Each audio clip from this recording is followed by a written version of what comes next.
Good evening, everyone. Hello. Okay, there we go. Good evening, everybody. Welcome to the Monday, August 26, 2019 meeting of the Durham County Board of Commissioners.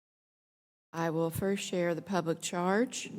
Board of Commissioners asks its members and citizens to conduct themselves in a respectful, courteous manner, both with the board and fellow citizens.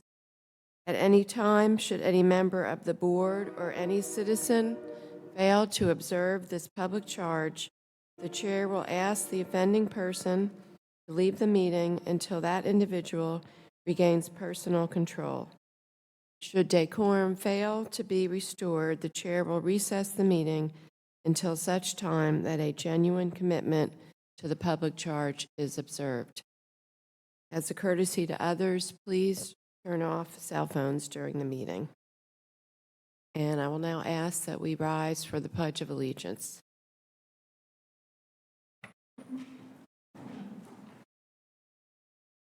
Flag, United States of America. The Republic.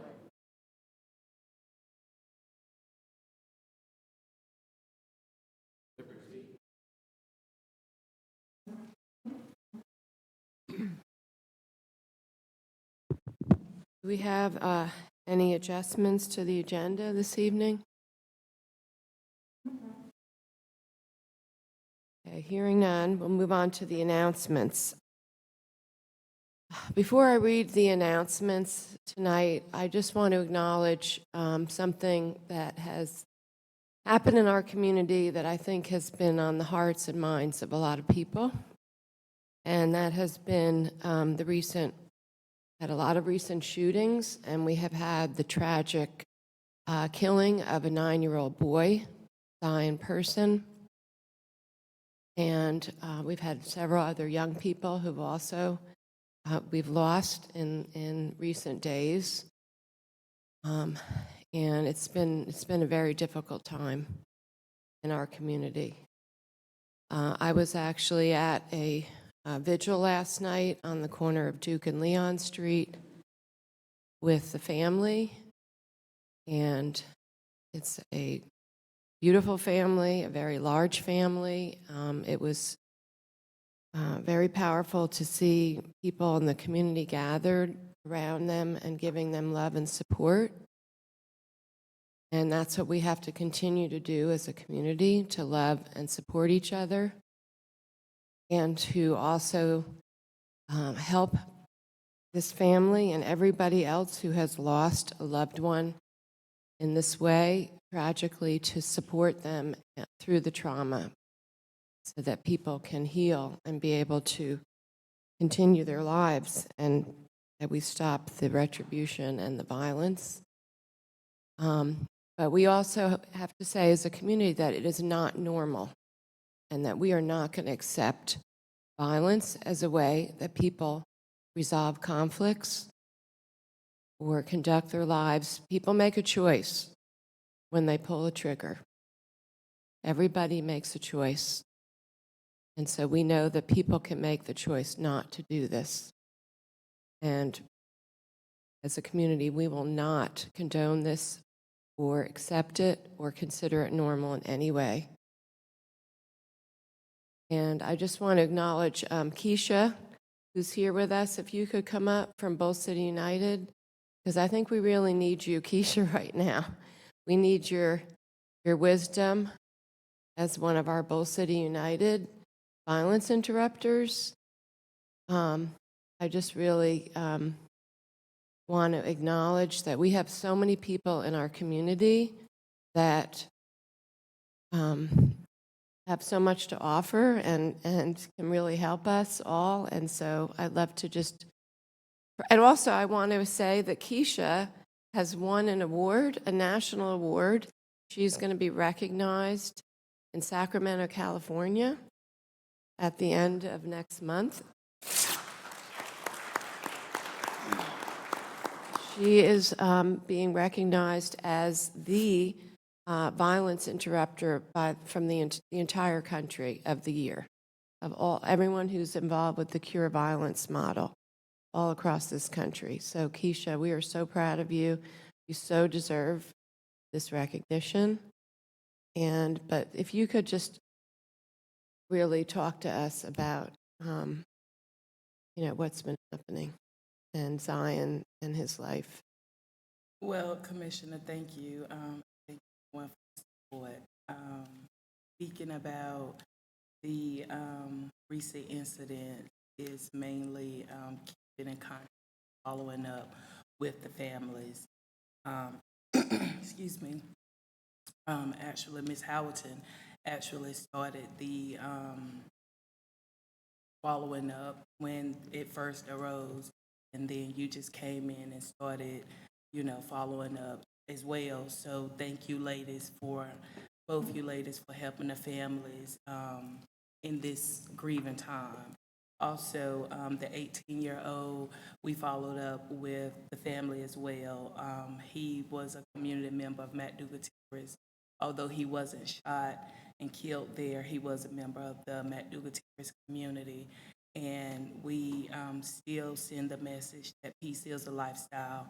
So we are working very hard in the communities that is actually happening to, because now we have extended an olive branch to outside our governed areas, which are not really having effect because of our presence there.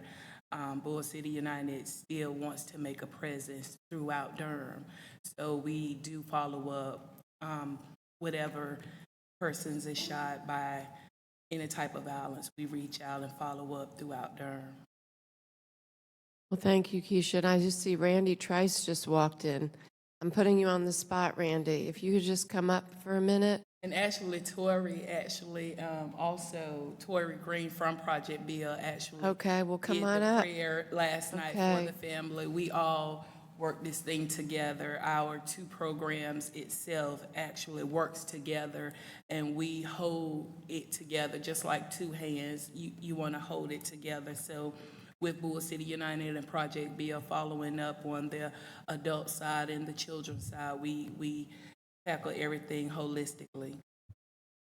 So I would like to I want to really hold up all of you because you're the people who are out in the community working with people. I'm so proud of Bull City United and Project Build, and also the work that Demetrius Lynn is doing with the Reentry Council. Yes. So I would love to hear from both of you as well. And I'm sure you have a message for our community.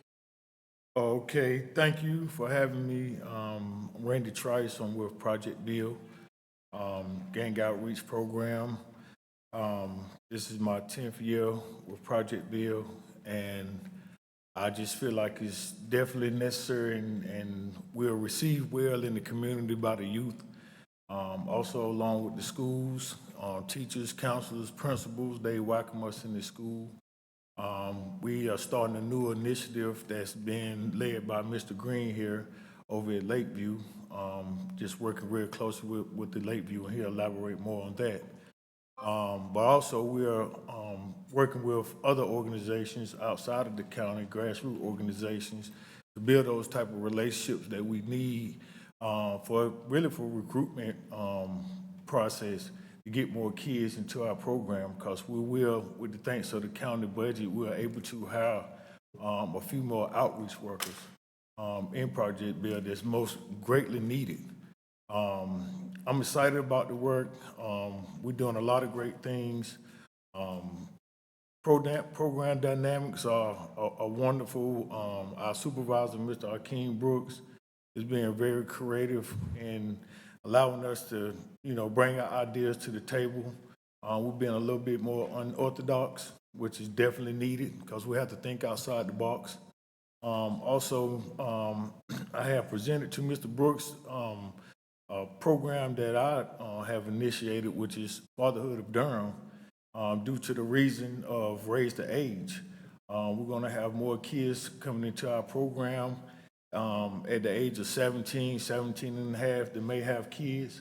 We want to be able to offer them fathers some services. So I look forward to that. The county has embraced it. I know Project Bill has. So it's been a great thing. This morning I have a young man that's about to age out of our program, and we have had talks with Ms. Gray about transitioning him over to Bull City United. So collectively working together, I think we can make a great impact, and we just want to get more into our community. Anybody have any questions? Just thank you, Randy, for what you and everyone is doing. So important. Thank you. And Mr. Green? Yes, Tory Green. I do work for Project Bill, along with Bull City United as well. I had the opportunity last night to actually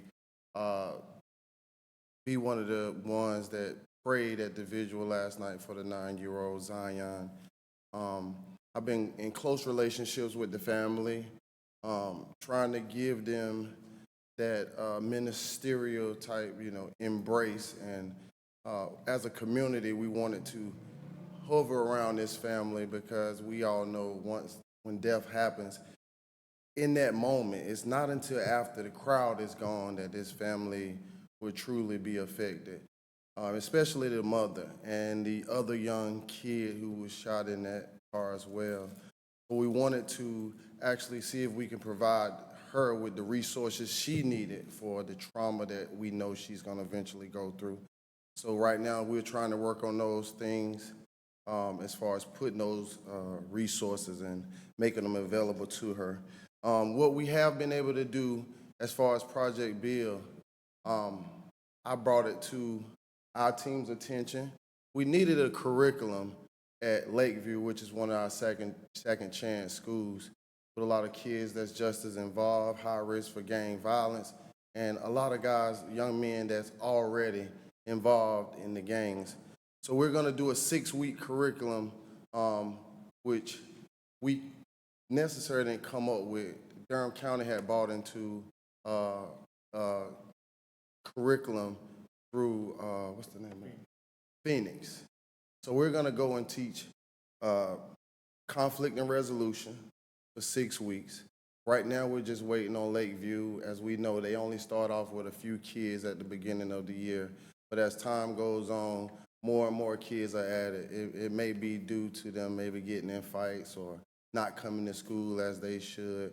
Their home behavior and outside of the classroom behavior, or even maybe their inside the classroom behavior not being able to, being a distraction from all the other kids, from them getting the quality education that Durham can offer. So what we're gonna do is we're gonna go in and teach a curriculum on conflict and resolution and try to teach these young men that the result doesn't always have to be violence. It doesn't have to be someone dying in the streets. It doesn't have to be someone getting shot down in the streets. And see if we can definitely attach ourselves to these young men. And this would also give us more referrals for young men that may not know about Project Bill, parents that may not know about Project Bill. We are going to start putting little maybe flyers in front of the school, so when the parents come in, they'll know that Project Bill is an option. Bull City United is an option. And just have that mentorship that these young men need. What they don't see is a lot of us. They don't see men who maybe have went off to school, done great, because these are so far-fetched in their families. So to actually reach back and see a college graduate in their household or in another household, family household, is kind of hard for them to see. But we want them to see that they can do it. They can start right now. We meet these kids where they at. We don't go in talking stop, stop, stop. We go into what can we do for you? How can we help you get to the next level? Because they already hearing they need to stop doing what they're doing. How do we take what they're doing and replace it with something positive? It's a give and take. We asking them for something, so we have to put something in that place to make sure that we can get them on our side. And it's not about necessarily nothing monetary. It's just about, do you want to be different? Do you want out of this gang violence? Those are the easiest questions, but those are the hardest questions. And a lot of times these young men that say yes, they want out. they don't see a way out. But with Bull City United and Project Bill, we kind of give them their way out. So, thank you. Well, thank you all so much. We're really grateful to you, and we want to support you in whatever way we can. Commissioner Howerton? Thank you, Madam Chair. I too wanted to thank you. First, Keisha, just congratulations on your honor. That's awesome. Excuse me, when I do need to say, I didn't win. Durham County won. We won. Public health won. And I did not do this alone. If it wasn't for each of you here, I would not be going there. So it's not just Gray won, Durham County won. That's what I call a leader. When it's not I, it's we. So thank you. But I do want to honor and thank you and your team for the work that you're doing. And I hope to see that we are able to, at some point, somehow put more resources so you're working in more than just the two communities that you work in. But I particularly want to thank the young, I don't remember your name, that said you prayed. Jordan? His name Torrey. is Torrey, one of the things that you talked about was praying with a mother. Yes. You know, I heard something this morning that just kind of stopped me, and the way in which we as people deal with people that have had crises, that have had someone in their families murdered, and the way that we don't know how to address those crises, that we don't know how to address the pain that people are experiencing. We don't want them to talk about their loved ones. We want them to just be silent about it, and not understanding that the more we talk about it, about them, that it brings that person alive for us. And the best thing that we can do for people is to just say to them, I'm here.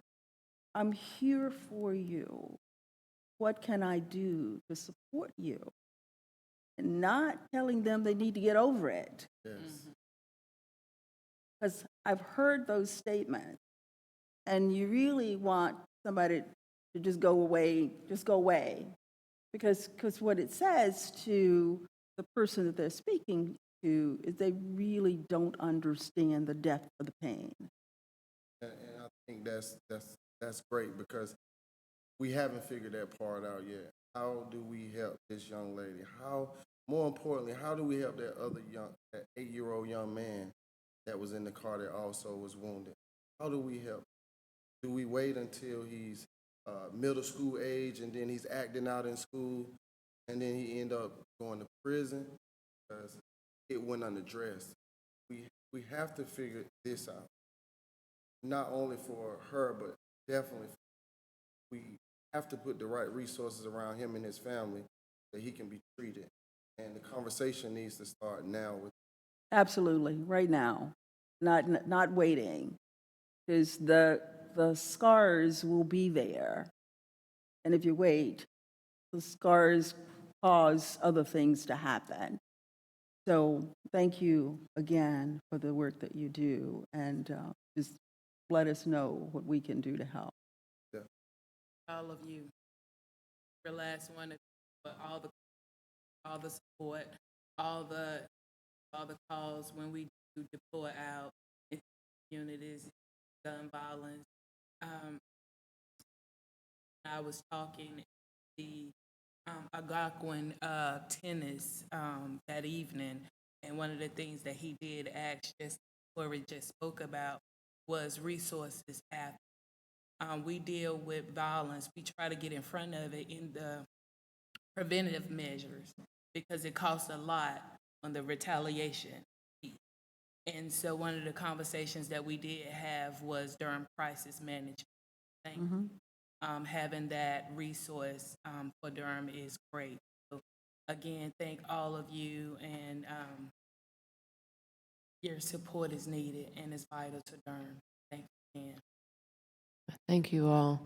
And I had not planned this tonight. I mean, it was kind of spontaneous, but I just feel like we have to talk about this as a community. And people are in pain, people are in suffering, and especially right now, Zion's mother, his family, and we do not want his life to be in vain. Thank you.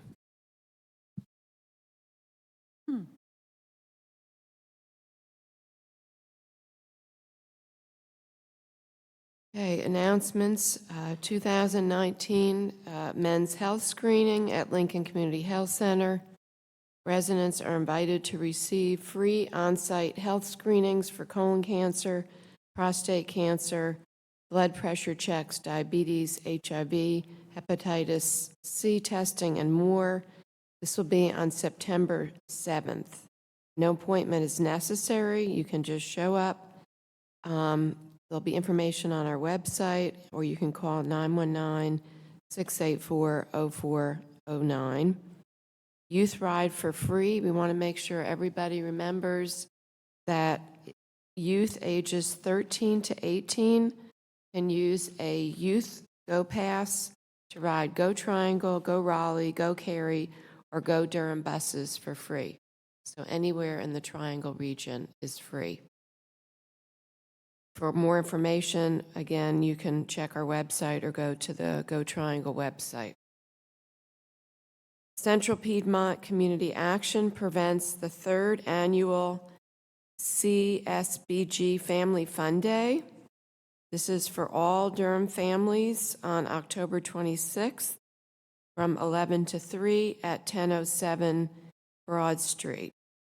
And for more information, contact Alexis Porter at 919-797-0888. And the Central Piedmont Community Program provides all kinds of wraparound services for families to help them with housing, jobs, transportation, financial planning is the kind of work that they do.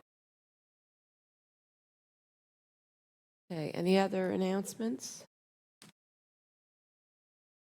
Okay, seeing there are no other announcements, we have minutes from June 24th, 2019, July 11th, 2019, and August 5th work session, 2019. Second. Moved by Commissioner Reckow, seconded by Commissioner Howerton. All those in favor, please say aye. Aye. Aye. Any opposed? And the minutes are unanimously approved. We have an important ceremonial item this evening, and we have a number of people here from CJRC and the Recovery Community of Durham. If you don't mind coming up to the podium to receive this proclamation.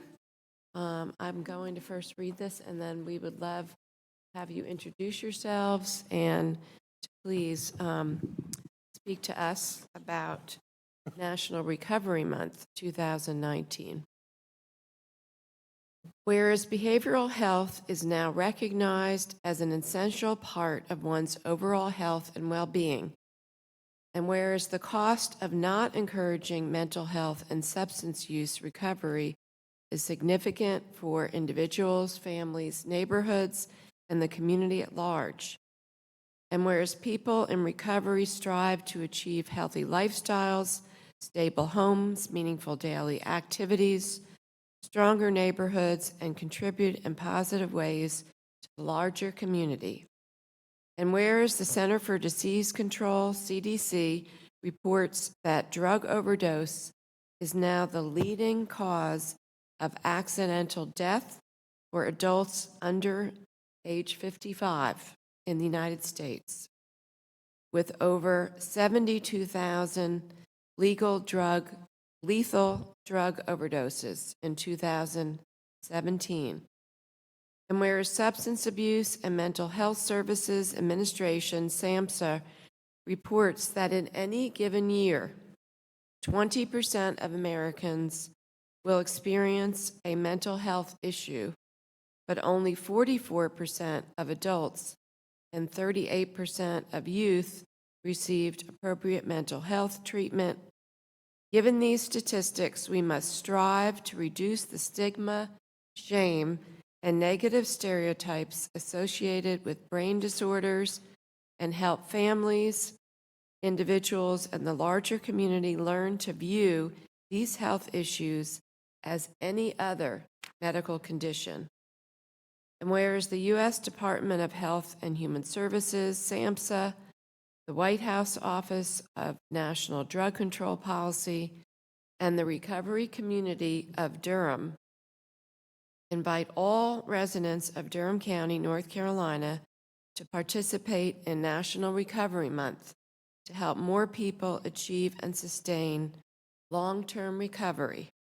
Now, therefore, be it resolved, I, Wendy Jacobs, Chair of the Durham Board of County Commissioners, and on behalf of the Durham Board of County Commissioners, do hereby proclaim the month of September 2019 as National Recovery Month in Durham County, and hereby call upon the people of Durham County to observe this month with appropriate programs, activities, and ceremonies to support this year's recovery theme. Join the Voices for Recovery. Together, we are strong. This, the 26th day of August, 2019. Wendy Jacobs, Chair, Durham Board, County Commissioners. Thank you all for being here tonight. And it's appropriate conversation for what we were just talking about as well. And would love to hear from each of you and introduce yourselves, please, to all of us. Well, first of all, I want to say thank you for the proclamation and thank all of you for your ongoing and consistent support for health, wellness, and recovery in Durham. My name is Bob Thomas. I'm the chair of the Recovery Community of Durham. We are a nonprofit and essentially a group of volunteers that work to promote recovery from mental and substance use disorders. And one way we do that is by hosting community events. So we are hosting an event on September 14th. That's a Saturday, so everybody can make it, from 2 to 6 p.m. at Durham Central Park. We're going to have 2 live music acts and line dancing and lots of fun, children's activities, a poster competition. Anyone can enter if you want to do a recovery poster. And the people who are in attendance would be the ones who vote for the best posters. We have health screenings, resource information, provider tables, food, fun. We really look at it, and the title is Durham Celebrates Recovery.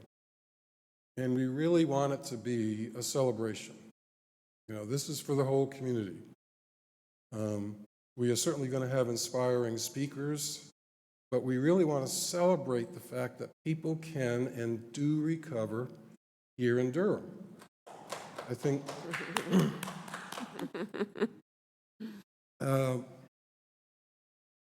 I've worked in behavioral health for over 45 years. I just want to digress a little bit here and say that I've seen drugs come and go: heroin, powder cocaine, crack cocaine, methamphetamine. Vaping is now a big concern for our youth. But this fentanyl is really a different animal for me. I was surprised to find out that it was actually first formulated in 1959 by Janssen Pharmaceutical, and they were bought in 1961 by Johnson & Johnson. Oh, and by the way, on the way in here on the radio, I heard that Oklahoma won a settlement from Johnson & Johnson, $572 million, I think, something like that. Of course, Johnson & Johnson is going to appeal, but I'm glad to see that I believe Durham County is also involved in court settlement type stuff for this, which I think is great. I hope that we can do something, because we're talking about a drug that is measured in milligrams. That's millionths of a gram, and only 2 or 3 milligrams, you know, a pinch of salt, a few grains of sand, will cause an overdose.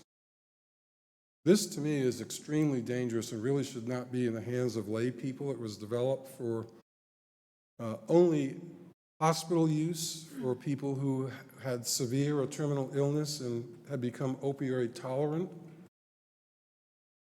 It comes as a pill, a powder, a patch, and even as a lollipop for children. But it is something that I think has definitely fueled the drug overdose crisis that we're looking at now, especially starting in 2015. And unfortunately, I was unable to get my printer to print the national evidence, but I did get North Carolina as a state. And I think you can see that by starting in 2014, 2015, fentanyl and other drugs definitely caused 66 or 70% of all overdose deaths last year. This is significant. And the more we can do to educate the public about the dangers of these types of drugs is extremely important. There were 72,237 deaths last year, 2017. That's a peak.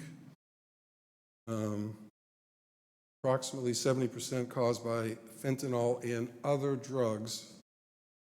All drug classes, however, increased in terms of overdose. And I'm talking about even tranquilizers or benzos, sedative drugs, not even, of course, things like cocaine and heroin and methamphetamine, we know about those, but even tranquilizers deaths increased due to a combination of fentanyl and the pill. Now, although 72,000 plus deaths is important, put it in perspective, in 2017, 480,000 people died from tobacco-related illnesses, and 88,000 died from alcohol-related illnesses, which both are legal drugs, by the way. At the same time, the U.S. Department of Health and Human Services reports that suicide has increased by 33% from 1999 to 2017 for all age groups, and in 2016 was the second leading cause of death for 10 to 34-year-olds.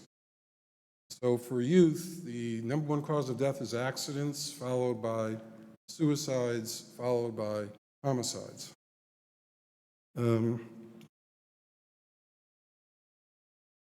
And fourth for 35 to 54-year-olds. So in 2017, there was 129 suicides per day.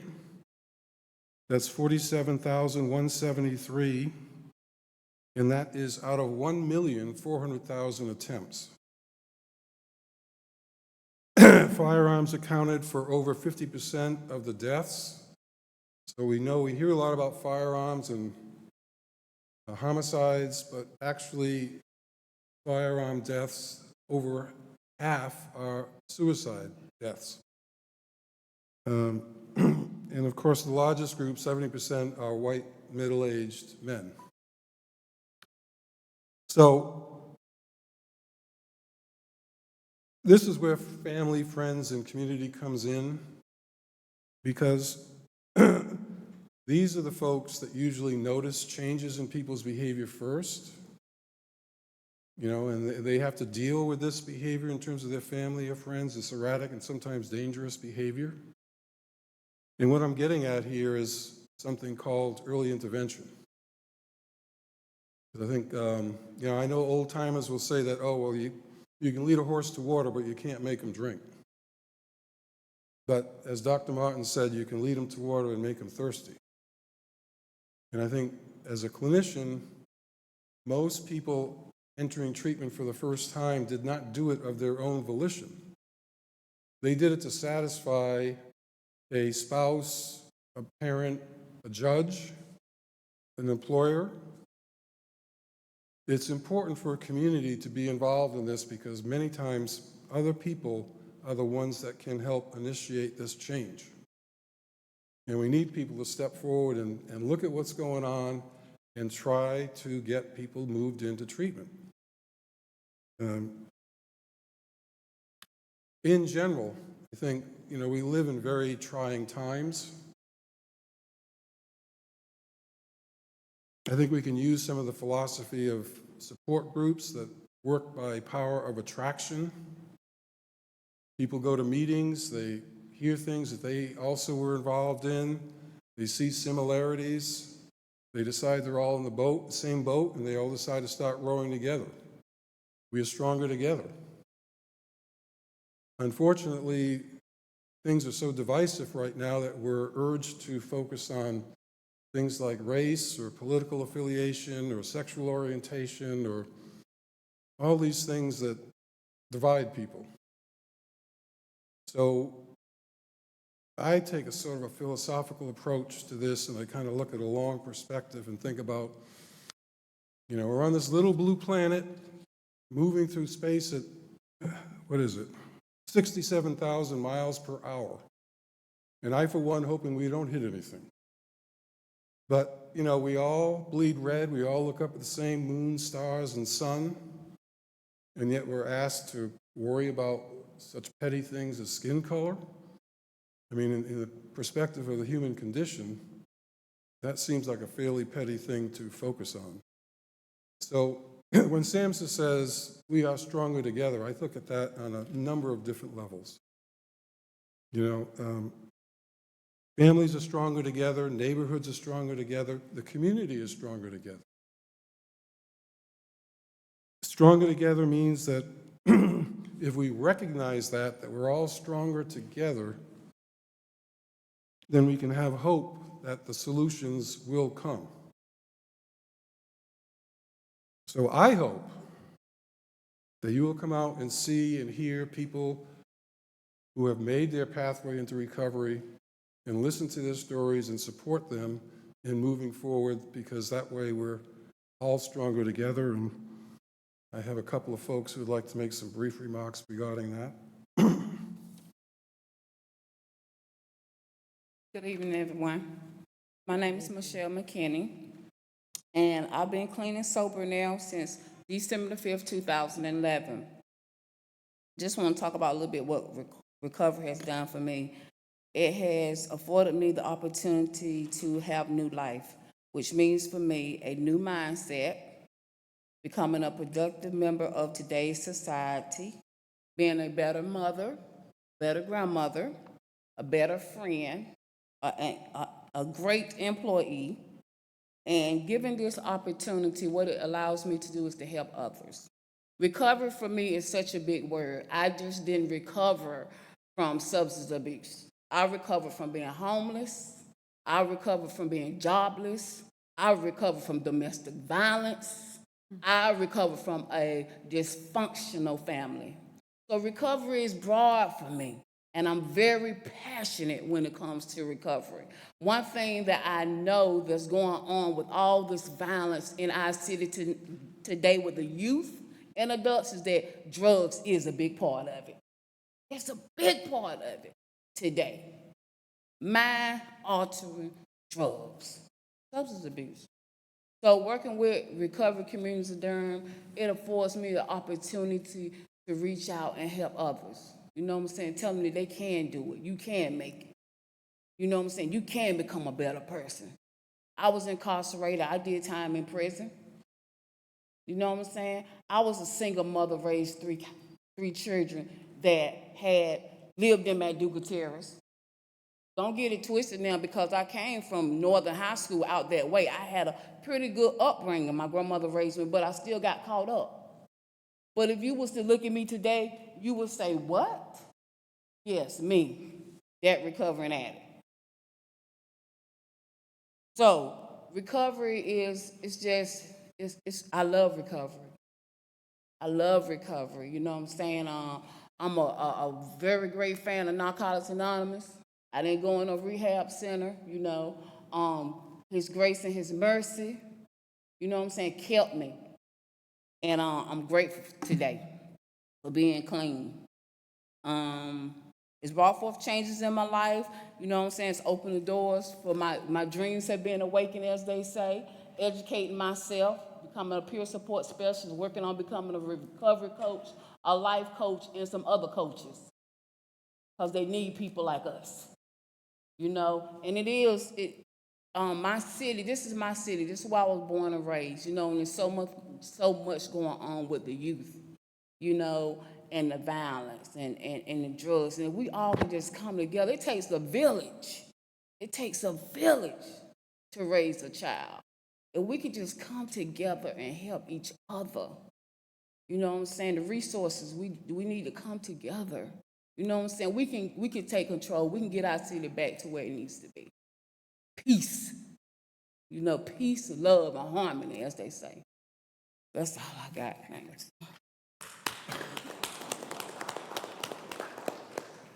Ooh, I don't know if I can catch on to that one. Good evening. My name is Percy Covington, and I'm a man of 28 years long-term recovery, uninterrupted. And, you know, when I was asked if I would do this, there were so many things running in my head, and I thought, I'd say this, but I thought, let me get out of the way and just speak from my heart. It has been the best thing that has ever happened in my life. I love music. I'm an accomplished musician, but my recovery cannot take the place. That music cannot take the place of what recovery has done for me. And she spoke about lost dreams reawakening. Those dreams have come alive today. I was told before I came out of treatment 28 years ago that I was going to be able to do some things that I wouldn't have ever even imagined. And surely enough today, I live in a community that I guess they sort of look at me as a pillar in that community. It's amazing that some of the guys, that, you know, they're doing what they're doing, but they come up to me and they say, hey, Mr. Covington, can I talk with you? This is what's going on in our lives. And that is such a privilege. That is such an honor for someone to take a risk, let alone to open their hearts and say, this is what's going on in my life. Now, the best thing I can do on the most part is be a good listener and to share with them what my experience was being in active addiction. Now, it's totally their choice of what they want to do, but at least the word is getting out. I love recovery. I get to work in the recovery community, and when I was at an event with the recovery community of Durham one weekend, and I was asked to become a board member, and I thought, wow. You know, sometimes your self-esteem can be so low, and then when someone sees something you can't see about yourself, it just helps to build you up a little bit. And I've been on the board now, I guess, 2 years now. And I thought maybe this is God's way of helping me to get back into the community, to give back to the community. I am from Durham. I too thought that when you talk about stigma, when I was a kid, I used to see right across the street, they would have the burning barrel and what I called winos and junkies as a kid. So I was already stigmatizing then and didn't realize it until it happened to me. And you know, this is one that I knew my mom and dad did not see coming. Heck, I didn't even see it coming, but it happened. And as I grew throughout my recovery, I understand that this disease or addiction has no respectable person. It doesn't matter if you live in Park Avenue or you're on a park bench. It just does what it does, and it just wants to destroy. And so I have just had the best time of my life. My worst day in recovery cannot compare to my worst day in active. This is like heaven today. I'm accountable, I'm responsible. And I know that what I can't see, that I know my God has so much more for me to do. And I just want to thank you for having us here. This is such a privilege to be here. Thank you. Thank you.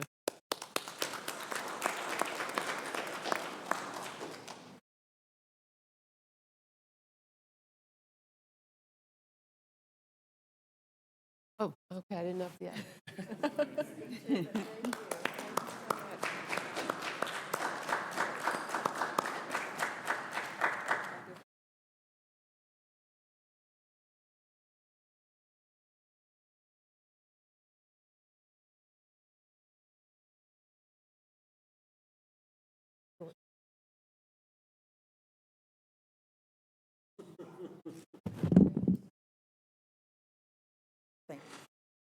Great job.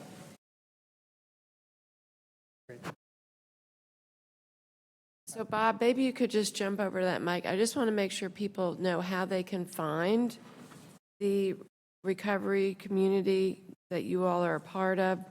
So there's going to be Durham Central Park, September 14th, 2 to 4 p.m. And then also, just if people want to reach out, where can they find you all? 2 to 6 p.m. Oh, okay, 2 to 6 p.m.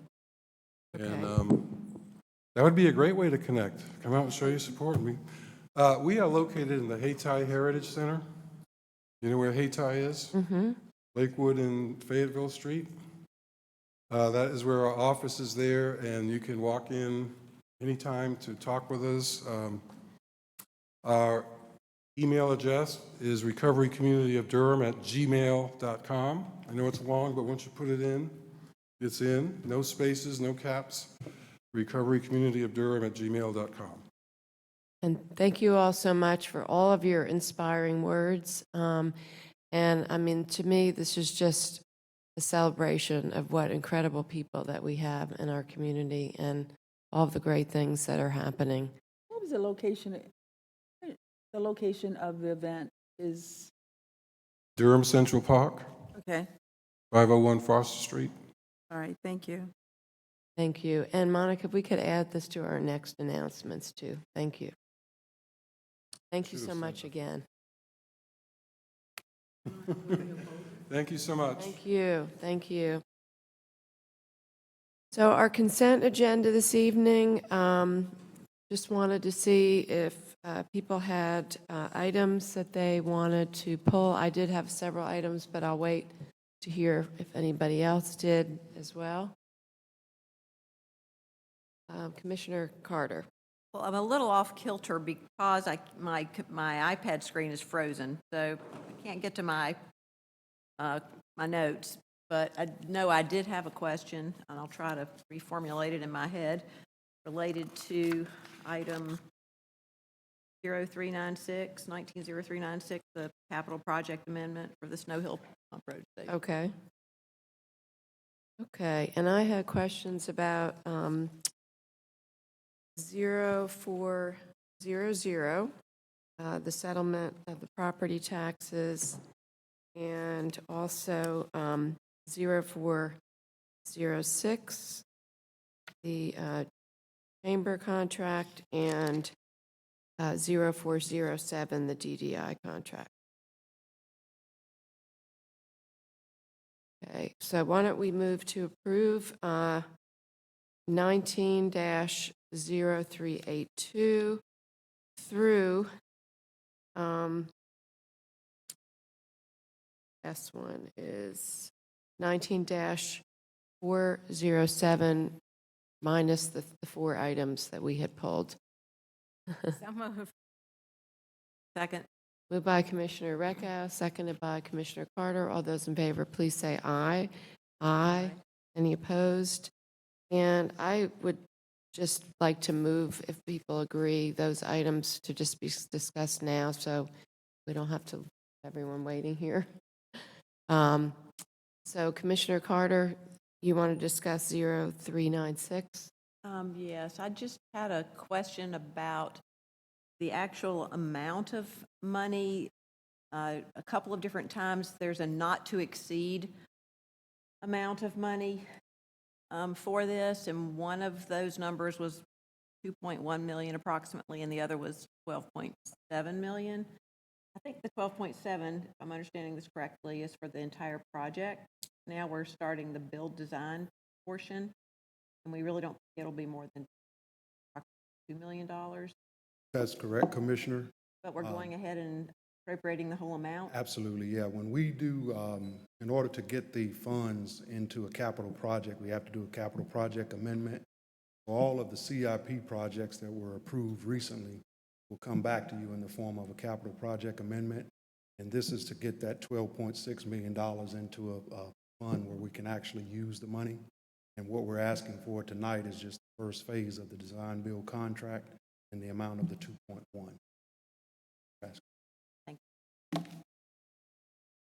Thank you. So item 0400, Dwayne.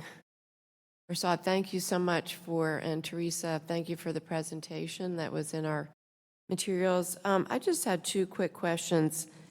It looks like our collections are a little bit down in real and property, and real and personal property, and then also that the gap collections is a challenge, I guess, with only 31.31%. So just want to get your thoughts on those things, on those trends, and what we might be able to do about that. Sure. Both of The them. main thing, Dwayne Brinson, Durham County Tax Administrator, the main thing that's driving down the overall collection percentage, as you alluded to, is the gap billing. That is something that is new to pretty much all the counties this year.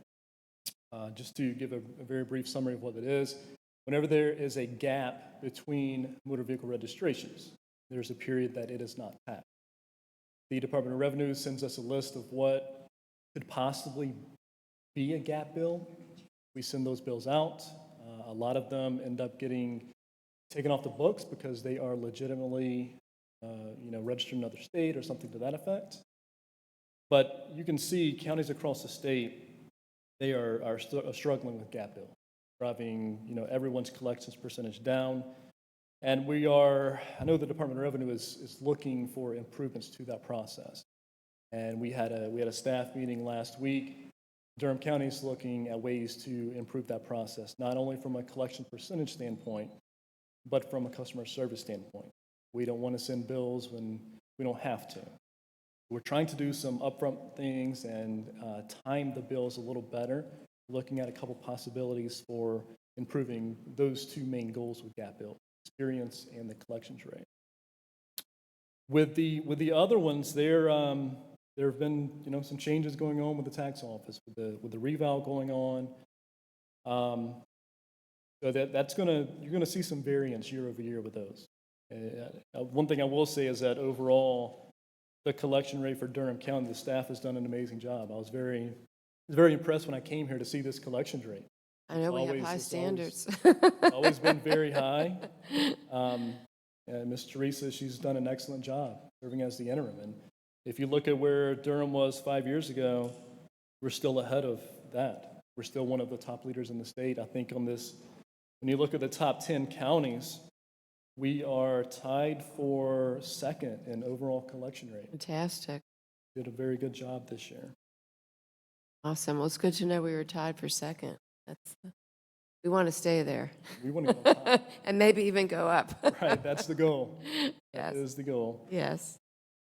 Well, thank you so much. It's good just to hear about the gap bill and the gap bills and what's going on with that. And so thank you for working on that. We're looking at a couple innovative approaches to it, and we hope to work with the Department of Revenue and be a leader in the state for this, and provide some other counties with some strategies if this works.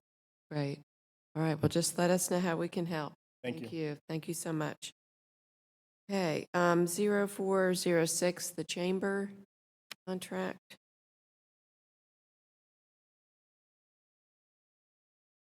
So I know, Andy, you said we are going to get some more detailed information coming. That is correct, right. yeah, for the chamber regarding the metrics that were not addressed in the quarterly report that was provided. We've got some end-of-year metrics we're putting together. I think that is reference to Section C, which are some of the larger scale reporting. So they're currently in process of putting that together, and hopefully we'll have that finished in the next few upcoming weeks.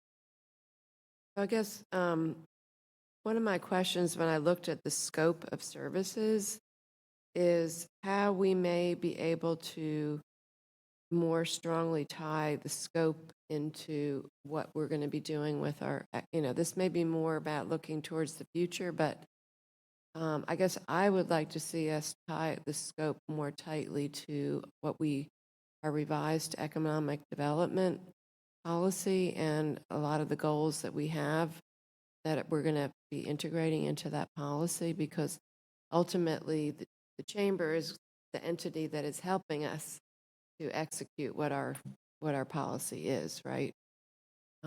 So I mean, do you feel like in the future, we can do that?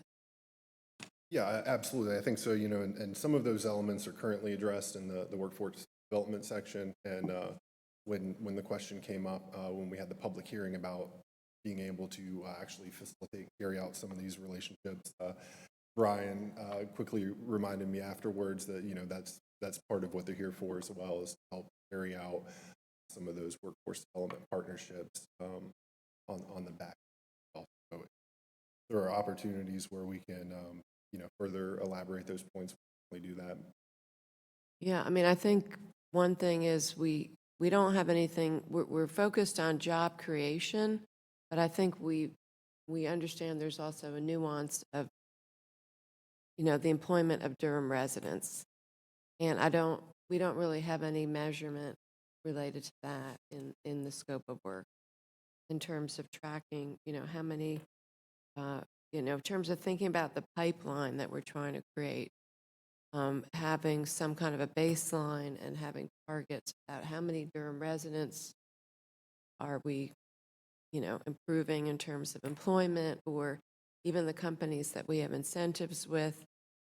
How do we create, a pipeline and see how many Durham residents we're actually preparing for those jobs? Because I think that's an important goal. And then the MWBE participation.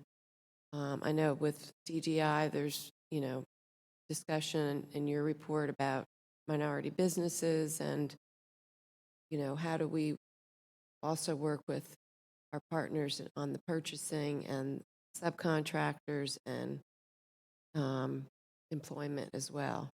So I guess just thinking, maybe honing in, I think in the future on the scope to really come up with some stronger alignment. And then the other thing is, I've called Brian on this several times now, and I don't know if this should be, actually integrated into this document, but I think we really need your help with the transportation issue around Trayburn and some type of assessment and recommendations for how we can make sure that transportation is not a barrier to the jobs that we have in Trayburn.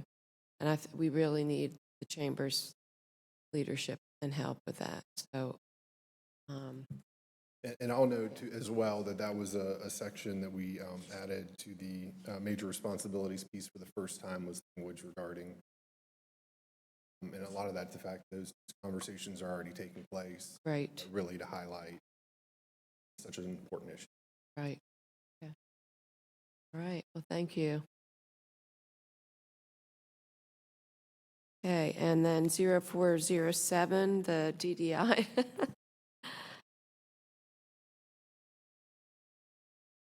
Well, I just wanted to acknowledge, Nicole, the information that you gave to us was amazing. I mean, just a lot of data and, information, detailed information on everything. It was really incredible. So thank you.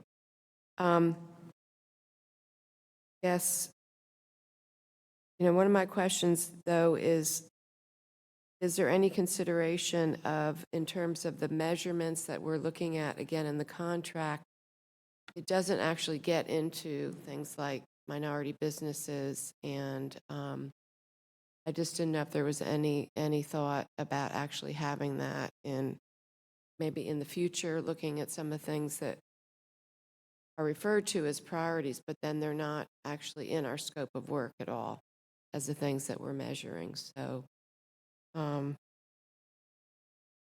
Yeah, that's correct.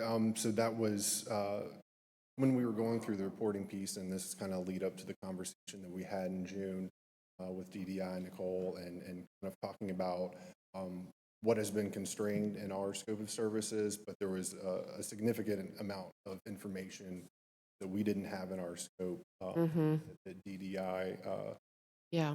reports on that data, and so they started incorporating that as part of the June work session and in this report as well. Right. But I guess, again, for next year's scope, whether we want to integrate some of the priorities and the work that's being done into that, because that's important. We can certainly have that conversation. Yeah, okay.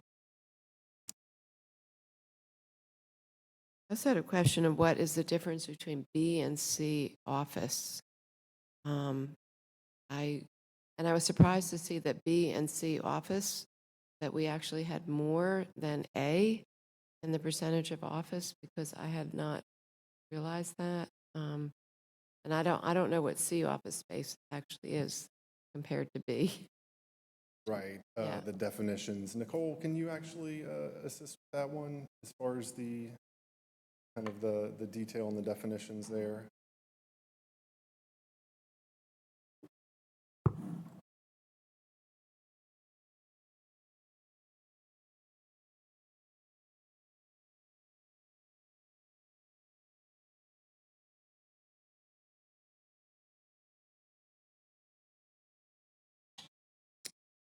Nicole Thompson, President and CEO of Downtown Durham Inc. Your question is the difference between B and C. C is like very entry level, no amenities. It's between very high-end amenity-driven office space, the Class A, and then a very low entry level, bare bones kind of office space. So can you give me an example of what that looks like in downtown? My office space where I am is probably Class B. Class C might be re-city. Okay, got it, okay. And then the last thing I just wanted to bring up was I noticed you talked a lot in your information about panhandling, and that being some of the increased incidence of just issues with panhandlers and referrals. I mean, I saw one quarter there were like 85 referrals to like DSS and other partners, and you don't have to answer this now, but we've been talking about how, and I've had people who've contacted me, residents, saying that they've had scary incidences, they've been scared, they've had, especially at night, and just thinking about what we're going to be doing at the 300 block next to the shelter, the main library open, but how can we all come up with a coordinated strategy with all the stakeholders? How can we all really work together on that issue and come up with some ways to really help people and deal with the issues in a better way? So I can't actually address that. We requested through the bid money that we received through the city, some additional funding to hire a part-time intern to come in and do a best studies around panhandling. I don't have an answer, Fantastic. but I don't have the capacity with the staff I currently have to do that. The city agreed that this is something that we needed to look at and did give us some additional money. Off the top of my head, I really can't remember, but I actually don't want to say, but we did get some additional money to hire a part-time. We have not put together what that work plan will look like other than very bare bones. And we're also starting to sit in on the homeless task force. Homelessness doesn't necessarily mean panhandling. Panhandling doesn't necessarily mean homelessness, but we're starting to be a little bit more involved in those conversations. The hope is that after this year, we'll at least know what other bids are doing around this issue, and how we might be able to start working with the community and with our partners and providers of resources and services, be able to better address this concern. Fantastic. Great to hear you're doing that. That sounds like a great first step. And since I'm here, if I could go back to the contract, the scope of work. Andy and I did discuss changing that scope of work. We're in the middle of doing an organizational strategic plan. And I asked if we could keep the scope of work as is this year as we go through that process, which will better help us lay out what we will be doing both in the place management realm, but also in the economic development realm. He agreed that changing it now would be a little premature. Right. So we are working and looking and recognizing that scope of work that we've been working under for a while may not be adequate for how downtown has changed. Great. Okay, great. Well, really glad to hear about the study. That will help us, and we're obviously partners, and we have a lot of resources on the county side to help with that. Thank you. Okay, so I would move that items 0396, 0400, 0406, 0407 for approval. Second.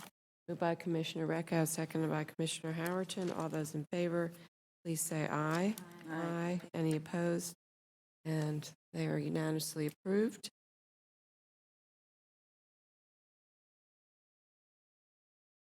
Okay, we have a public hearing, 19-0395, on the Compact Suburban Design District text amendment. Good evening. Good evening. I'm Lisa Miller with the Planning Department. Before I get started, I'd just like to state for the record that this public hearing item has been advertised and noticed in accordance with the state and local law, and affidavits and notices are on file in the Planning Department.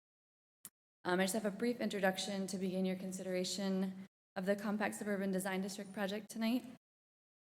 Just as a quick reminder, design districts are form-based zoning districts that are intended to be placed within compact neighborhood tiers in order to create higher density, mixed use, and multimodal friendly developments. These districts are less focused on use separation and use restriction, and more focused on shaping public space and experience outside of the buildings that house those uses. They promote greater connectivity to accommodate more transportation choices, and include tapered intensity close to those areas that are outside of the compact neighborhood tier.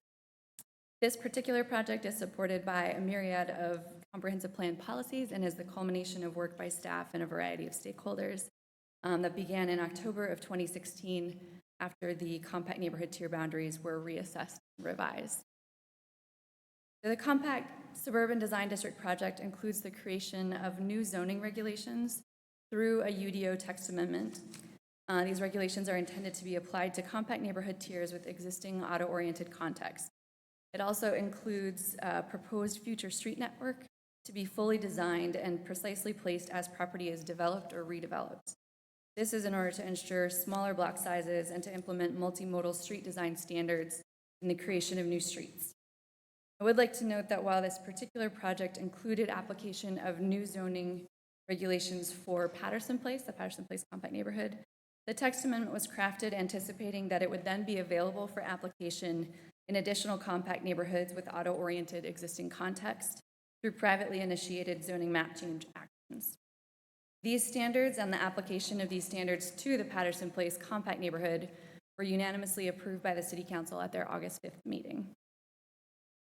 While this project often had support for the Durham Orange Light Rail project in mind, over the course of this project, we often considered whether it had merit to move forward without the light rail. We have continued to believe that this type of change in development pattern is necessary. Whether the transit system proceeds or follows, we need to create significant pockets of dense, walkable, mixed-use development in parts of our community to accommodate the growth we're experiencing, particularly in places currently served by existing high-capacity roadways and well-used regional and local transit service. The development that can be created under the design district framework can help us grow more sustainably in areas that have existing infrastructure and access, and take advantage of places where that infrastructure and access is intended to be improved already. When property redevelops, we want to ensure that it does so in a way to create walkable places with improved protections for our environmental resources. Further, the proposed regulations provide an opportunity to test the affordable housing bonus structure that significantly incentivizes provision of affordable units. And along with that, we continue to commit to monitoring and reassessing that particular regulation and the number of units, both affordable and market, that are created. As work on the new transit plan and comprehensive plan for Durham begin, we'll again have the opportunity to ensure that this area continues to be a priority for high-frequency, high-capacity transit to serve the land use vision carried out in this project. I would like to note that a lot of work on the project has gone into finding compromise and agreement between environmental stakeholders and who are interested in protecting the New Hope Creek corridor in particular, and property owners adjacent to that corridor. By the time of the August City Council public hearing, these stakeholders had come together in agreement, which was reflected in a proffer by the property owners, which was incorporated into the zoning map change. And all who testified at that hearing did so in support of the project. With that, I would be happy to answer questions on the project or go into greater details of the proposal as you'd like. At the time you are ready, the project will require 3 separate motions: a motion to adopt the consistency statement for the text amendment, a motion on the text amendment, and a motion on the future street network resolution. Planning staff recommends approval on all of 3 components of the project. Thank you, Lisa. Questions? Commissioner Howerton? Thank you. So, for clarification, could you talk a little bit about some of the comments from the Planning Commission talked about without the light rail and without an identifiable serious term of public transit alternative to light rail. What I'm reading here, it seems they feel that it's immature to have the same size project. Yeah, so that was one of the things that we heard somewhat in the public testimony as well. So one of the changes that was reflected in the final zoning map change portion of the project was actually a reduction in the size of the core, which is the most intense subdistrict. And the particular retraction that was done of that was to take some larger piece of undeveloped property and make sure that that was outside of the core so that the affordable housing bonus would have a real opportunity to be applied there. So we did have a lot of conversation back and forth about how to make sure that we were doing the right amount of, particularly around the core, without knowing where kind of a future transit hub would be. So the core is very focused right now around the existing highly used transit stops right at Witherspoon and where the park and ride is located. So if the transit hub doesn't happen at that particular area, what's the alternative? So a lot of what we talked about is that this is already a transit hub. And one of the things that I didn't mention is that there's also in the short-range transit plan improved and increased frequency that goes to Patterson Place on 2 different routes. And so we already have a high-frequency, highly used transportation hub here, even without the light rail, which is one of the reasons it was identified as an appropriate light rail station. Okay. All right, thank you. Commissioner Recco? Well, I just want to commend the staff. There has been very positive solution of amendment to improve them greatly. The light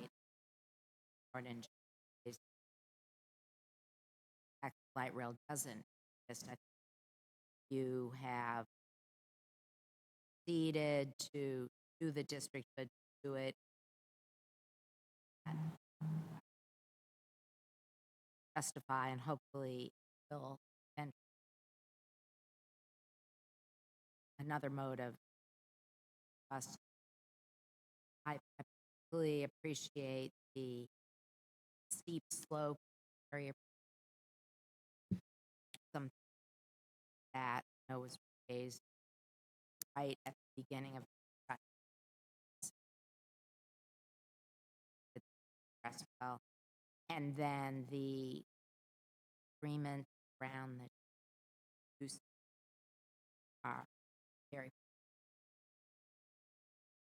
help product. So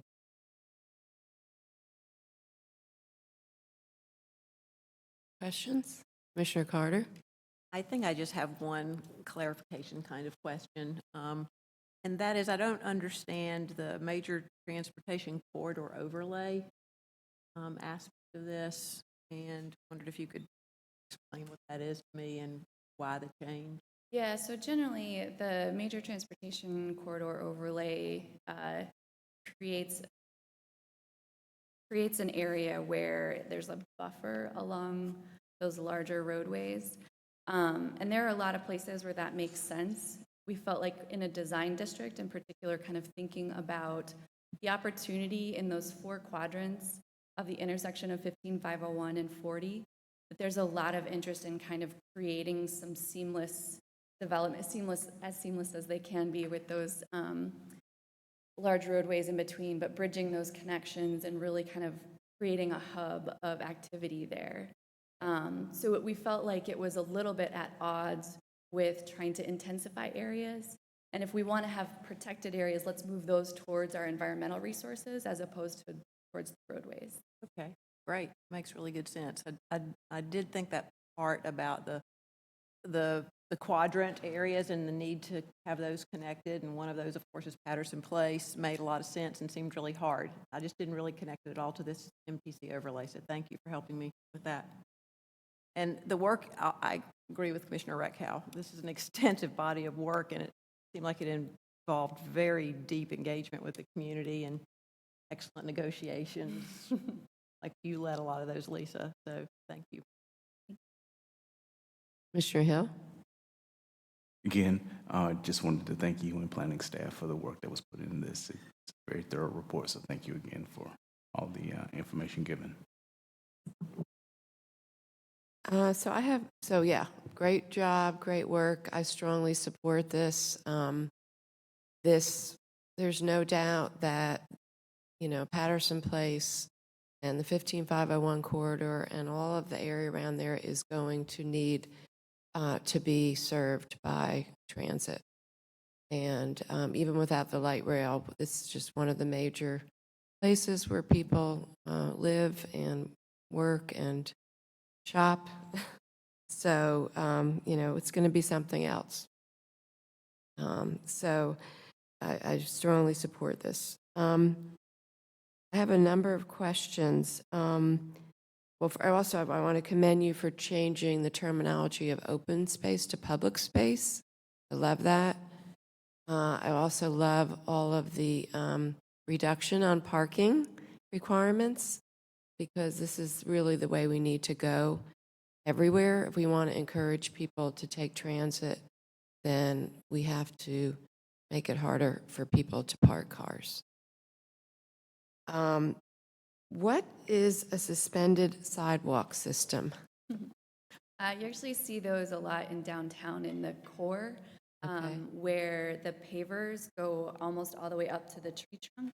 And it's actually a grate that has the bricks over top of an open pit underneath that allows you the tree pit area that you need for better health for the tree, but gives you greater sidewalk area underneath that.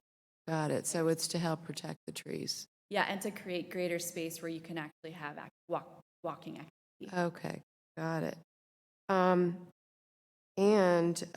What are you referring to when you say landscape stormwater control measures that are incorporated into the sidewalk?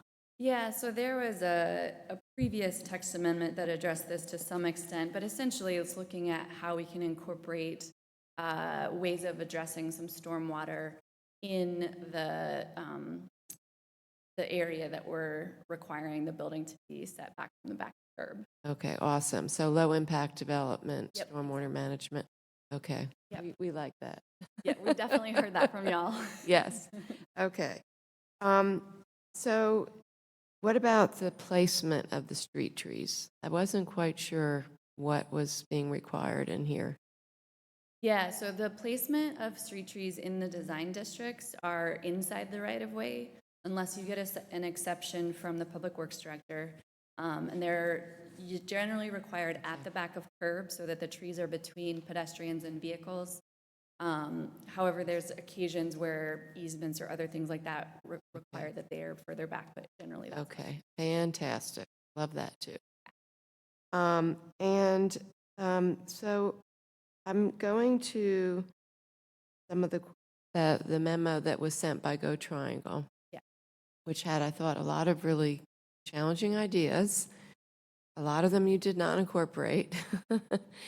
And so I'd love to hear why you chose in general not to incorporate them, and specifically the one about height, and especially related to affordable housing. Why are we limiting height, especially if people are going to do affordable housing? So we're actually, one of the things that I think is really beneficial that we haven't done before is where we normally, in places where we regulate density, take away that density maximum as we're doing affordable housing units. So there's a lot to be said for how humans interact with the city in the scale and height of buildings and where they're placed. But the number of units that you put inside that building envelope, that doesn't have a bearing on, sort of whether you feel stifled by tall buildings that just go straight up, right? You have still access to, part of the way that we looked at the building envelope, kind of the largest shape that it can fill out, is making sure that there's some access to light and air at the level, right? So we understood the comments from Go Triangle and kind of where they were coming from, and we were trying to find a balance. This entire project was finding all the balance points, right? And this is one where we felt like, particularly as we were going through the process with the light rail and how tied to the light rail this project would or wouldn't be, we wanted to push the structure of the design district into the area, but do so in a way that allows us, we can increase it in the future, but not to overwhelm the area without having the assurance of something like light rail. So I was trying to strike that balance. Okay. Okay. Why are we, no, I just want to be clear about the drive-through facilities. Are they allowed in the core? No. Okay, so it's just in the sub 1 and the sub 2. Correct. Yeah. Okay, right. Because I was like, why are we allowing them at all? Yeah, You know, and it's because just for the bank and pharmacy kind of uses. Okay. All right. That's in large part because it's an area that's transitioning. So there were a few things that were not addressed in this and that you allude to. One is which I thought was really important, was the preservation of existing naturally occurring affordable housing units. You say that 80% of the existing units in this area are naturally occurring. So I just want to note that because so the affordable housing bond will help to address that There the city is doing. opportunity with so we've had a lot of conversations with our partners in the community development office for the city. And in looking at where those units are located and what the zoning is with this compact suburban design district, we don't believe that there is enough of a density incentive to remove the existing affordable units and to build something new without taking advantage of the affordable housing bonus.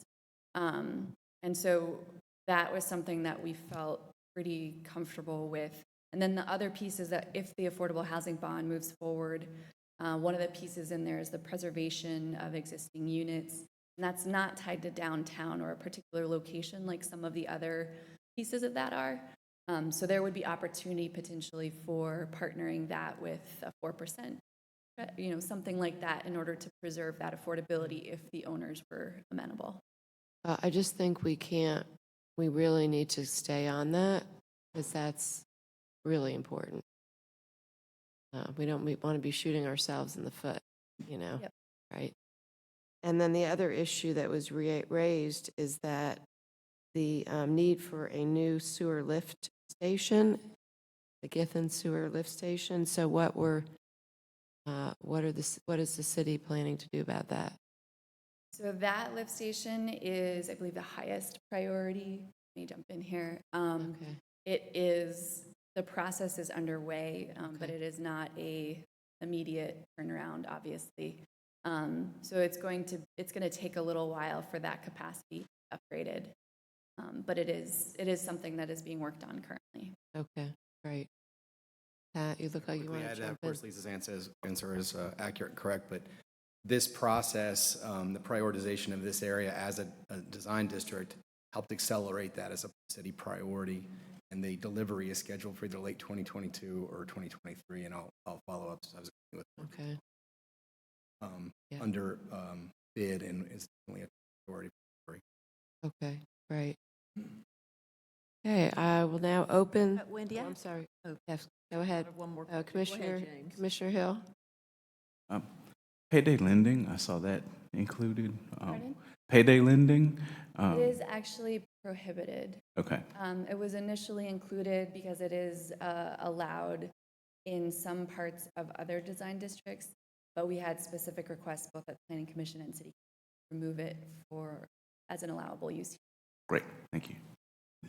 Commissioner Carter. My other question, and I'm sorry if I missed this somewhere in all of the attachments, but it's related to the capacity of the schools that this compact suburban design district would serve, or that the schools would serve it, I guess.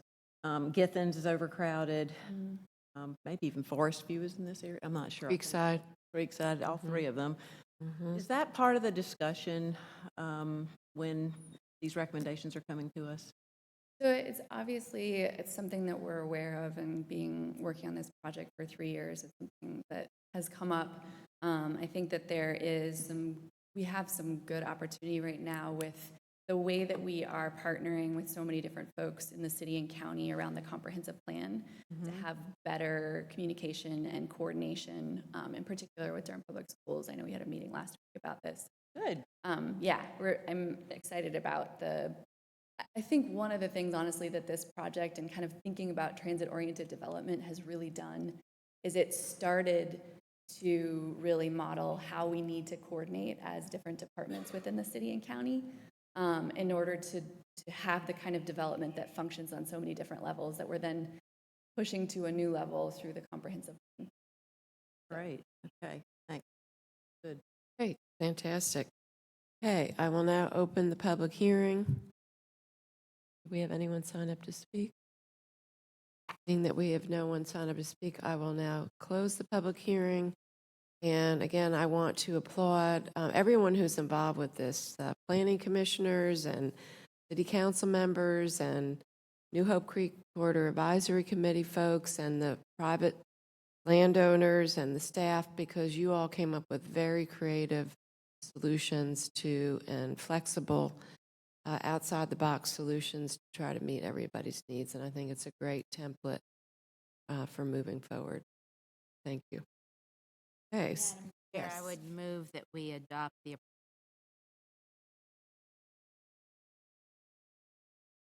five. Second. Moved by Commissioner Recco, seconded by Commissioner Howerton. All those in favor, please say aye. Aye.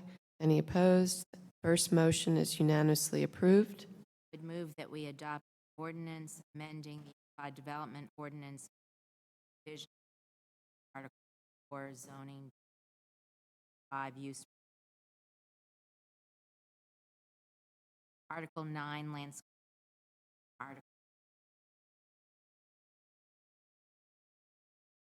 Article 6 design. Moved by Commissioner Recco, seconded by Commissioner Hill. All those in favor, please say aye. Aye. Any opposed? Second motion is adopted. Now, I would move that we adopt a resolution to street network. Second. Moved by Commissioner Recco, seconded by Commissioner Howerton. All those in favor, please say aye. Aye. Any opposed? And the third motion is unanimously approved. Thank you all very much. Okay, waiting patiently, we have members of the Durham Women's Commission who are going to present to us on reproductive rights. Welcome, and we welcome you to come up and have a seat. And please introduce yourselves. Glad that you're here.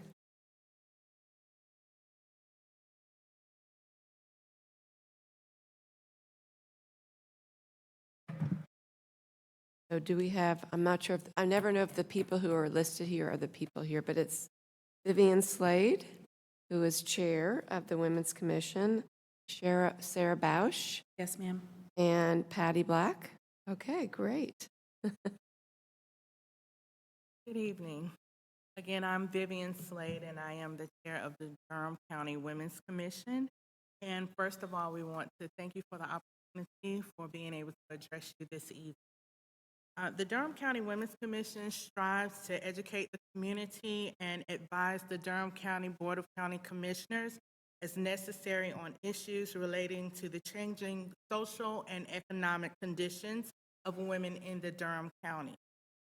The commission develops information systems, provides advice, conducts research, hosts educational programming, analyzes policy, and advocates for women's issues to improve the lives of and opportunities for all women in Durham County. This evening, Commissioners Sarah Bausch and Patty Black will talk with you on behalf of the women of Durham County about the concept of reproductive justice. Thank you. Good evening, Commissioners, and thank you for the opportunity. Would you pull the mic up, please? Thank you. How's that? Is that That's better? Thank you. Excellent. It's actually my birthday today, along with it well, being happy Women's birthday. Day. And So thank you for I'm spending like, it here with us. I know, right? I'm Yes. desperate to go home because my husband got this big cake, and I can't wait to eat it. So now you know my motivation. So what we wanted to talk to you about is the concept of reproductive justice, which, if you're not familiar, it's basically, Sister Song defines it as the human right to maintain personal bodily autonomy, to have children or not to have children, and to parent the children we have in safe, sustainable communities. One of the things that struck me as I was listening to all these folks is that we're all talking about the same thing. And I think in a lot of places that you go, that may not be the case. But when I say safe, sustainable community, it would seem to me that we're all on the same page as far as that is concerned. That being said, we have applauded the county on its initiative for 12 weeks of paid maternity leave, for your unanimous vote against the Hyde Amendment in 2018, and your continued hard work on both on behalf for health equity, for community prosperity, and for empowerment. Your goal one, I think, community prosperity and empowerment. And we would like to just sort of bring back to the fore the fact that part of empowerment is bodily autonomy, including the right to and the right of and access to safe legal abortion. We at the Durham County Women's Commission hope all the Durham County commissioners were aware of the onslaught of laws going across the country right now. They're all modeled on one basic, they're all basically worked out of the same model, targeting women's reproductive rights and access to reproductive health. They've been passed or almost passed in legislation, including our own, this past spring. Specifically, we were hoping you are aware of the Born Alive Abortion Survivors Protection Act that was passed by the state that was passed by the state assembly and was recently vetoed by Governor Cooper. Essentially, the bill said that if an attempted abortion results in a child born alive, any healthcare practitioner present would be required to provide the exact same degree of care to preserve the life and health of the child as any reasonably diligent and conscientious health provider would render any other child born at the same gestational age. Any provider who violates this provision would be guilty of what's called a Class D felony, punishable by imprisonment and a $250,000 fine. This is, like I said, it's a clone of bills that are going all over the place. They're modeled all on one exact act. And this bill initially passed the state assembly. Just to give you some reasons why this bill is completely out of bounds to all but the most radicalized perspectives. First off, if this perpetuates the patently false narrative that abortion occurs immediately before or at the time of birth, which it does not. According to the Guttmacher Institute, which has a lot of great resources on it that we are happy to share, almost 90% of abortions are performed before 12 weeks. Moreover, if there is an abortion performed between 20 and 24 weeks, which is the point of viability, it is almost always in the case of a severe threat to the mother's health or that the baby will die. Secondly, the Born Alive Abortion Survivors Protection Act is asking providers to disregard the clinical guidelines through which they are supposed to provide care. Their own clinical pathways put forth by the American College of Obstetricians and Gynecologists and the Society for Maternal and Fetal Medicine both say that providers, active interventions for fetuses delivered before 22 weeks are not recommended because of the devastating impact and the low likelihood that it's going to be successful. And between 22 and 25 weeks, it's at the provider's discretion. And most importantly, all of these should be at the parent's wish. This disregards the parent's wish at all. So if the parent says, I'm devastated and I can't allow the suffering to continue, the provider has to disregard that. And last but not least, the bill makes no mention of evidentiary guidelines at all. So it's essentially something where there's no standard of evidence. So it could be my word against somebody else's or something like this. So without any benefits to this law, without any evidentiary standards, it's pretty much the thought that it is meant to intimidate healthcare providers and scare them away from providing access to any abortion. And how are women supposed to have access to reproductive health care if there are no providers to provide care? We have seen this before in what are called the TRAP laws, which is the targeting restrictions against abortion providers laws. We've seen it in several other ways in which instead of trying to straight out ban it, they're trying to, in other ways, make it inaccessible. So the state assembly did attempt to override Governor Cooper's veto, and thankfully the veto override failed, but it wasn't as close as you might think. There were 5 votes that meant that the override failed. And we know that some of those folks may have been on the line, and that's 5 votes, and we are the next Alabama and the next Georgia. So what will happen the next time if the governor, if we get a different governor, if the cards shake out again, and we are again in this position where we have to come and make the case that part of our reproductive health care is valuable and should be paid attention to and should not be legislated by the state.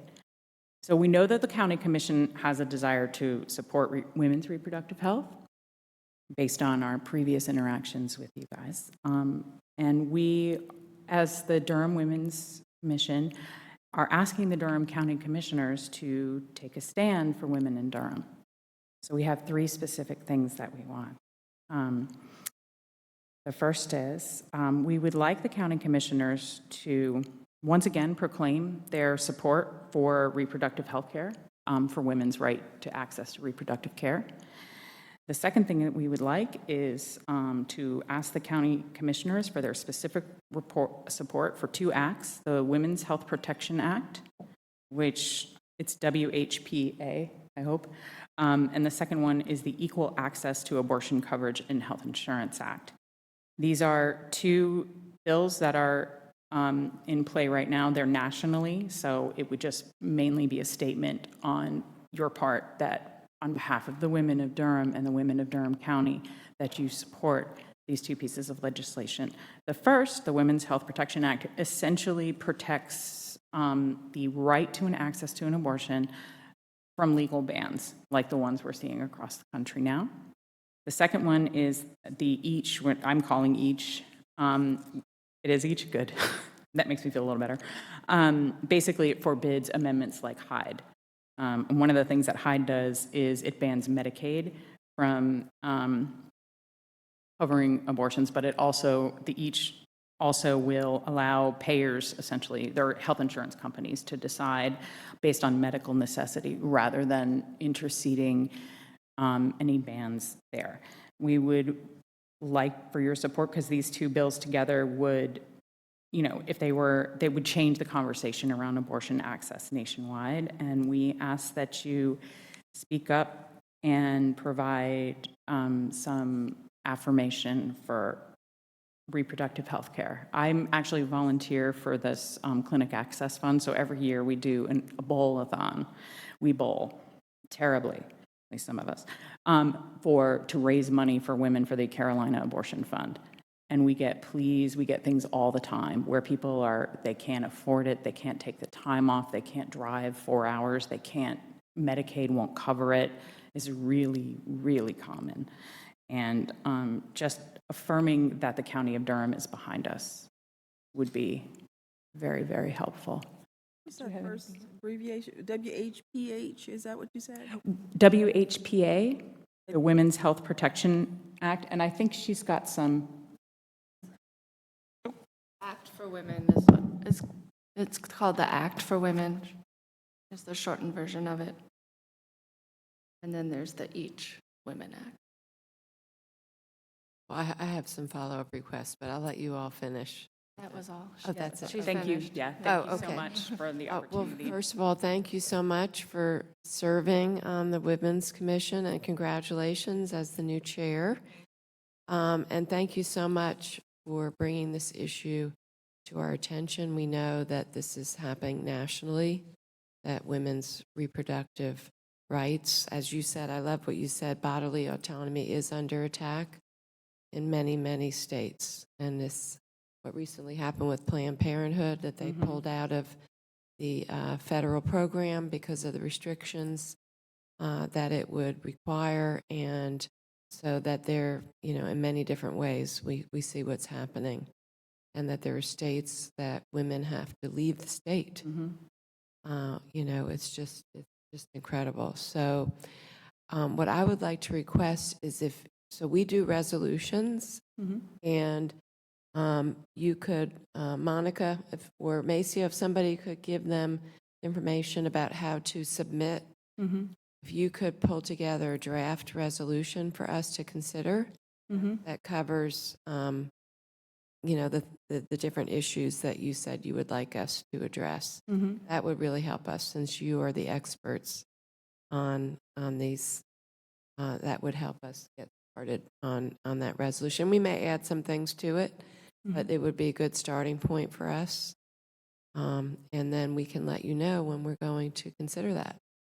Thank you. Okay, any other comments? I just tell people to keep their hands off of our bodies, unless we invite it. Commissioner Hill. One of the things that I didn't hear discussed tonight, but is really, I guess, dear to me, is just the disproportionately high level of mortality of Black women during childbirth. And maybe you could incorporate that. Maybe you've already done it, but incorporate that in it. Or if you want us to keep it separate, I know you want to do. You know what? That's actually something we discussed this evening. One of our members is deeply involved in that through, it's called MAME, and then the Black volunteer doulas. And basically what they're doing is they're training doulas to go out into the community because they have recognized that some of the poor maternal health outcomes can be addressed by access to doulas. I'm happy to provide her name if you'd like more about it, more information about it. Thank you. And we can also add that to the resolution absolutely. as well.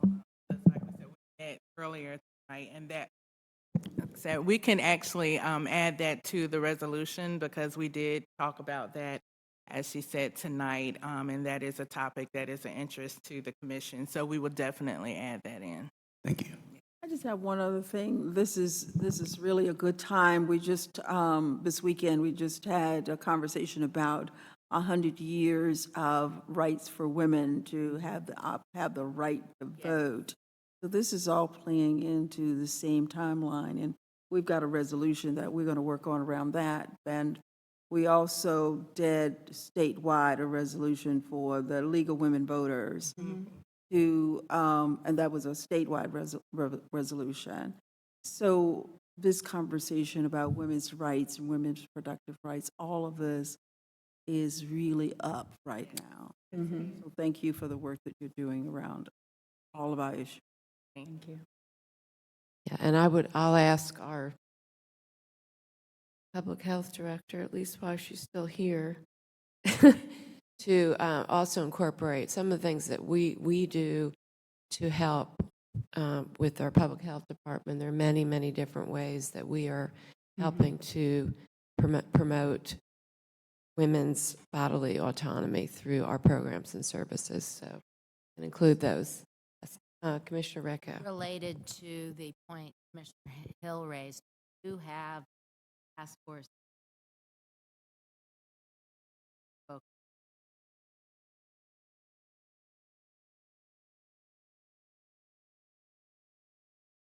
Really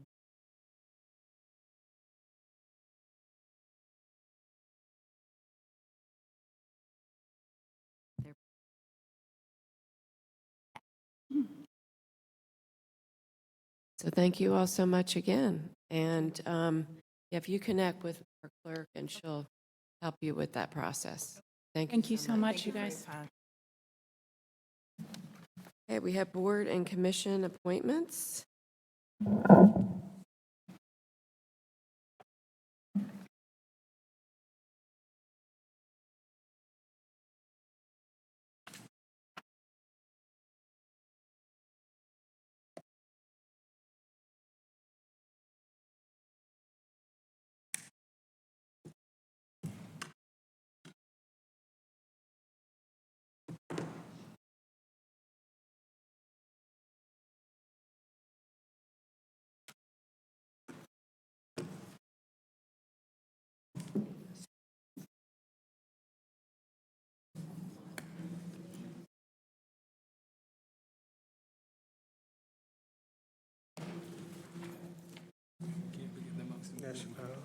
Thank you, sir.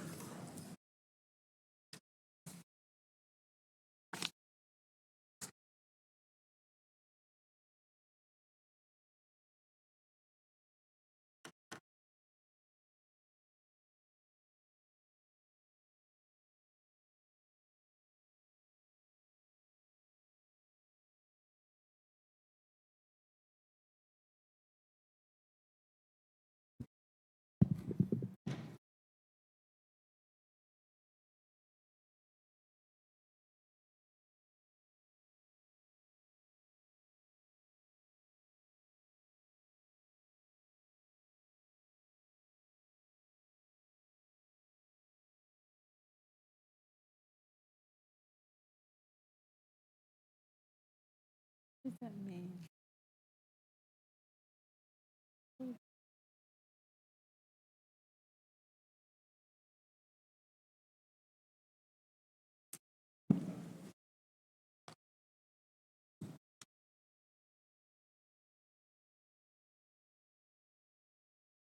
New board.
Totally forgot that.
Madam Chair, I have your results. Madam Chair, members of the board, your votes are as follows. For the Durham Care Home Community Advisory Committee, you could select two individuals. You selected Chiquita Harris and Gilda Suter. For the Bicycle and Pedestrian Advisory Commission, you could select one person. You've selected Cecilia Gonzalez. The Boxing and Wrestling Commission, you could select one person. You've selected Italo Medelius Marsano. For the Durham City County Appearance Commission, you could select two individuals. You've selected Araba Awatwi and Hirash Ramanian. For the Durham Wake County's Research and Production Service District, you could select four individuals. You've selected Katie Reagan, Mike Curry, Daniel Thompson, and Joanne Latham. That concludes your results.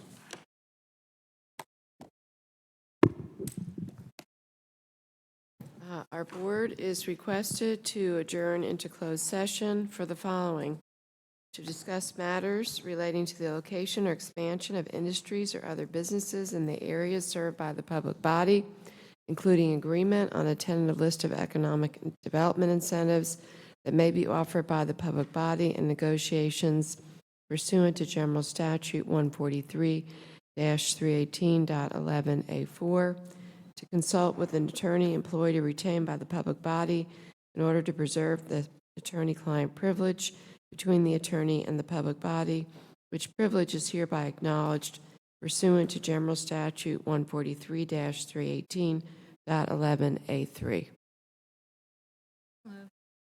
Second. Okay. Moved by Commissioner Reckitt, seconded by Commissioner Carter. All those in favor, please say aye. Aye. Any opposed? Unanimously adjourned to closed session.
Well, we have adjourned from closed session and given direction to staff. Moved by Commissioner Carter, seconded by Commissioner Howerton. All those in favor, please say aye. Aye. Any opposed? We're unanimously adjourned.